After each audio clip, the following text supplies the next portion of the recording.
Arestado ang 4 na hininalang high-profile drug managers at financiers sa operasyon ng PNP CIDG sa Caloocan City kagabi. Nakumpiska ng mga otoridad sa mga ito ang bilyong-bilyong pisong halaga ng mga tseke. May hatol na balita si Maki Libradilla live. Yes, Maki? Yes, due sa bisa ng 2 search warrant, pinasok ng PNP CIDG at ng North Police District ang 2 unit sa loob ng isang condominium dito sa Caloocan City kagabi. Ang isang unit, doble ang pinto at gawa pa sa makapal na bakal ang ikalawang pinto nito. Naabutan sa loob ang isang Chinese national na si Charles Shi at Filipino-Chinese na si Arthur C. na umano'y high-profile financiers at kolektor na nag-ooperate sa buong bansa.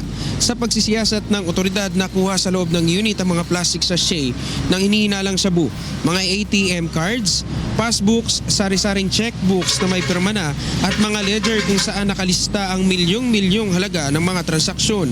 Nakapangalan umano sa mga dami business establishments at korporasyon ng mga naturang bank accounts.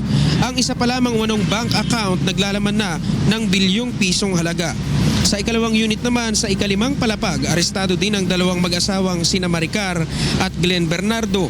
Nakuha sa kanila ang ilan pang bank transaction documents at cash na 700,000 piso. Maging ang notice mula sa Court of Appeals ng pagpapasara ng mga bank accounts ng mga suspect dahil napatunayang ginagamit ito sa money laundering. Ayon sa otoridad, natunto nila ang mga suspect dahil sa mga financial documents na nakuha sa operasyon sa Mandaluyong noong Pebrero. Anya, magbibigay daan ang mga ebidensyang nakalap nila ngayon para matuntun pa ang mas malalaking transaksyon ng iligal na droga sa bansa. Nahaharap sa mga kasong Comprehensive Dangerous Drugs Act of 2002 at AMLAC Law ang mga suspect. Yan mo ng latest. Balik sa June.